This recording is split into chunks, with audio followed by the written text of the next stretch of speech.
بصوا يا جدعان، اشطوطه قافل كده، مالنا الا بلبن. بصوا، بلبن قافل بره. السلام الله عليكم، ازيكم عاملين ايه؟ النهارده طبعا الفيديو ده انا مش نازل اشتغل، نازل بدري، عندي امتحان في بني سويف، هنروح صد رد. فقلت هنقل لكم بقى التجربه كامله. انا رايح دلوقتي محطه القطر، شوف لو لقينا حاجه مكيفه بدري هنزل بدري مخصوص عشان احجز، ولو ما لقيناش هنركب اي حاجه وخلاص. عشان نلحق الامتحان. وافسحكم في بني سويف، انا اصلا ما اعرفهاش، وبروح امتحن كده صد رد وارجع على طول، بقى لي سنه ونص او سنتين على كده. فقلت ايه النهارده، ايه، لف شويه في المدينه واخدكم معايا. فطبعا بعد ما ننقل لكم تجربه القطر، هنروح بقى ايه، في كام مطعم هناك هنجربهم، ونروح الكورنيش ونرجع ونمتحن ونرجع. يعني مش كل يوم شغل بقى، خلينا نرفع عن نفسنا شويه.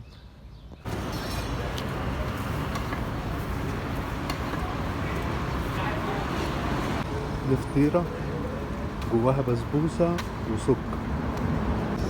تبقى الفطيرة سخنة يحط لك عليها بسبوسة وسكر. أنا في الأول كنت إيه، فطيرة عليها بسبوسة دي، بس لما جربتها بقت إدمان، لازم الصبح كل يوم.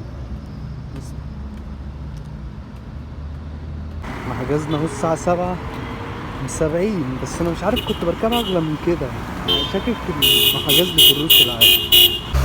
القهوة قبل ما نركب لازم شيء أساسي.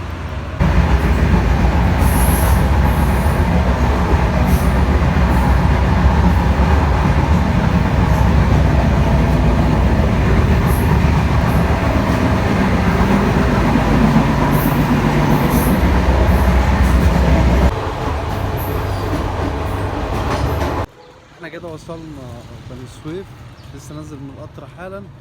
دلوقتي رايح على الكورنيش عشان في هناك حليب حلب زي بلبن مثلا عندنا في القاهرة كده، فانا رايح اجربه. خلاص اهو احنا طالعين على الكورنيش بقى، يعني الاشارة اللي جاية دي اللي بعدها نكون وصلنا الكورنيش خلاص.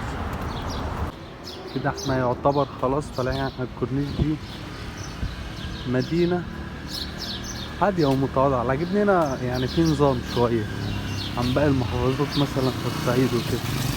الكافيه ده اسمه بلكونة. انا اول ما جيت اول مرة بني سويف، قعدت في الكافيه ده، كان لسه باقي ساعة وشوية على الامتحان، فجبت منه قهوة فرنساوي فدفعت. يعني عندنا في القاهرة لو جبتها من ستاربكس ب45 جنيه، لا هنا دفعت حاجة و70 تقريبا. هو ده تقريبا مول في كل البراندات المشهورة، كوتونيل، لاوك. ادي دي المستشفى العام. والله المحافظة رايقة وجميلة على فكرة، أول مرة اكتشف ده معاكم. هو كده الكورنيش ابتدى، هو في مدخل قدام، في بوابات دخول وبوابات خروج، فإن شاء الله اللي جاية دي تكون بوابة دخول وندخل منها. وريكم الكورنيش تحت، تلاقي في دورة مية تحت وكراسي. بص، هو الدخول مجاني، بس المشكلة ان مفيش اماكن ضلة نقعد فيها. بص الدنيا هادية ومفيش حد. بص هو تحس انه نسخة من ممشى اهل مصر. ما انا داخل اصلا شافوا بطاقتي اقل من 21 ما بتدخلش لوحدك، لازم يكون معاك مرافق. بس احنا هنتمشى كده شوية وهنخرج من البوابة التانية. احنا اهو لوحدينا، مفيش اروق من كده.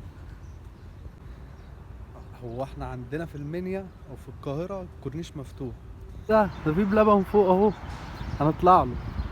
هو البوابة اللي فاتت كانت دخول، فالمفروض اللي جاية خروج، فخلاص كده كده مفيش حد، فاحنا هنخرج منها ونشوف بقى. نجرب بلبن، لا بلبن زهقان منه، نشوف حليب حلب، انا سمعت عنه كتير عايز اجربه. بص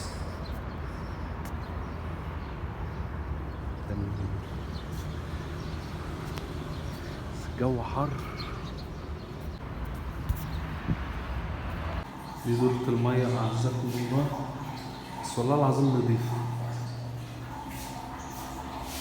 وده انا، ده الاوتفيت اللي مش راضي يبان كله. هو حليب حلب طلع بعيد عن هنا، ففي واحد دلنا مش هروح لبلبن، في واحد دلنا على محل اسمه اشطوطه، فتعالى نجربه. بصوا يا جدعان، اشطوطه قافل كده، مالنا الا بلبن. يعني سبحان الله رزقهم. بس تعال نشوف نفس الجو ده، نفس المعامله ولا لا، اللي في القاهره هنا ولا لا. بص الكورنيش هادي وجميل ازاي. انا من الناس اللي بعشق الهدوء. بصوا بلبن قافل بره، بس في جنبه محل سوري فاتح، هنجربه. رزق الراجل السوري برضه. لسه خارجين من الامتحان، فطبعا كله كان قافل، فاقرب حاجه انا كلها دلوقتي كشري. بص هو ده اللي نزل فيه ده، معاه طبق طماطم.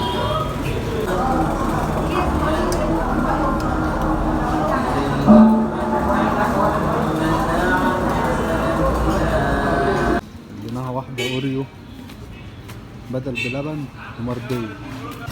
وده مش اوريو، ده كاكاو، كاكاو بارد وحاطينه على حجزنا في الفي اي بي 85، تذكرة ب85، بس حجزنا واقف يعني مش كرسي عشان الكراسي كلها كومبليت.